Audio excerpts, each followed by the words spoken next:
जय हिंद दोस्तों स्वागत है आपका मेरे YouTube चैनल फैक्ट की दुनिया बाय अंकित में। तो दोस्तों आज मैं आपको बताऊंगा कि मैंने कैसे एसएससी जीडी 2024 वाले एग्ज़ाम में 145 नंबर लाया और मैथ में मेरे 20 में से 20 सही थे दोस्तों।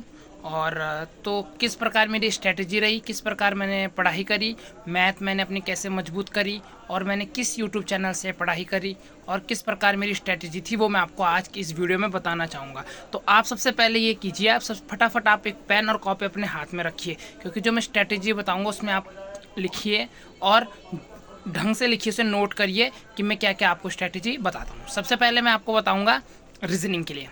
दोस्तों रीजनिंग के लिए सबसे जो मेरा यूट्यूब चैनल मेरा प्रेफरेंस होगा आपको वो है RWA, रोज़गार विद अंकित। सबसे बेस्ट चैनल है पढ़ने के लिए। बाकी आपको जिस टीचर से समझ आता है आप इस टीचर से पढ़िए, लेकिन मैं आपको एक प्रेफरेंस दे सकता हूँ कि आप रोज़गार विद अंकित से पढ़ सकते हैं। उसमें आप सीधे रीजनिंग प्लेलिस्ट कर सकते हैं। वो आपको पुरानी वीडियोस मिल जाएंगी जिसमें आप पूरी रीजनिंग चाट सकते हैं। आपको कोई बैच लेने की ज़रूरत नहीं है।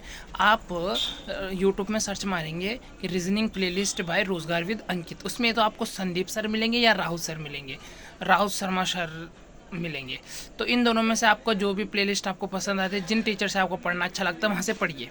तो रीजनिंग के लिए तो आप आसानी से उसके बाद अधिक से अधिक मॉक टेस्ट लगाइए। अगर आप अधिक से अधिक मॉक टेस्ट लगाते हैं, जैसे आपने रीजनिंग कर ली, आपने थोड़ा सिलेबस कर लिया जिसमें आपका ब्लड रिलेशन वाला हो गया, थोड़ा सा दर्पण वाला हो गया, जो मिरर वाला होता है, क्वेश्चंस होते हैं बहुत सारे, तो वो आप जैसे जैसे मॉक टेस्ट लगाओगे, जब आप अपना सिलेबस कंप्लीट कर लोगे, मॉक टेस्ट लगाओगे, तो रीजनिंग की तैयारी तो आपकी मॉक टेस्ट से ही हो जाएगी। उसके बाद दोस्त मैं आपको बात बताता हूँ हिंदी में आपने रोज़गार विद अंकित की जो एक बुक मंगानी है जिसमें हिंदी, बस आपको वो पढ़ लेनी है, वो आपके लिए काफ़ी। क्योंकि हिंदी तो जिस बच्चे ने 10वीं या 12वीं कर रखी उसके लिए हिंदी में 20 में से 18-19 नंबर लाना तो ईजी है, क्योंकि बहुत ईजी हिंदी आती है। तो हिंदी और रीजनिंग के लिए आपको ये करना है। उसके बाद दोस्तों मैं आगे आपको बताता हूँ जनरल नॉलेज।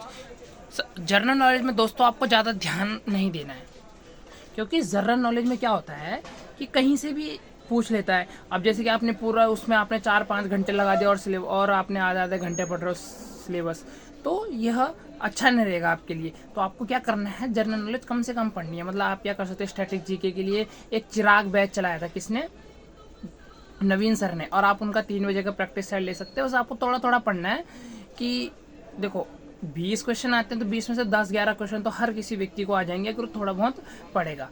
बाकी अब सबसे मेन बात है मैथ। सबसे मेन बात क्या है, मैथ।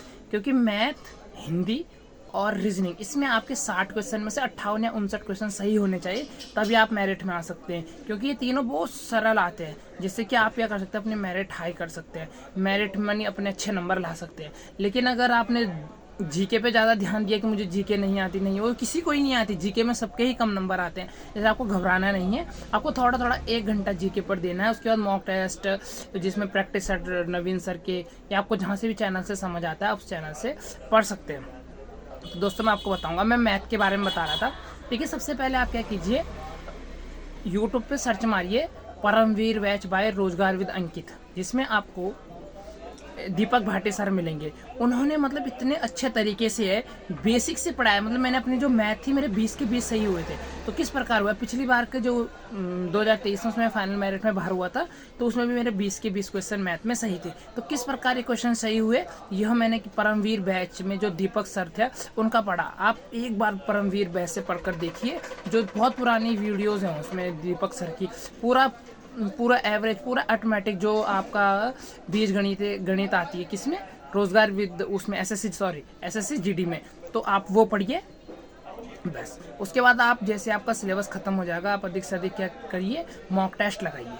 और जैसे कि मैंने 150 मॉक टेस्ट लगाए, तो आप कम से कम टेक्स्ट बुक से और रोज़गार विद अंकित से अपना सिलेबस ख़त्म करने के बाद फटाफट अपना सिलेबस ख़त्म कीजिए और मॉक टेस्ट लगाना शुरू कर दीजिए और उसको फिर एनालाइज कीजिए। इस पर आपके बहुत अच्छे मार्क्स आएंगे। तो दोस्तों अगर आपको मेरा स्ट्रेटेजी अच्छी लगी हो, इसको ज़रूर अपनाइए। आपने कॉपी पेन में जो लिख लिया है उसे ज़रूर एक बार अपनाइए।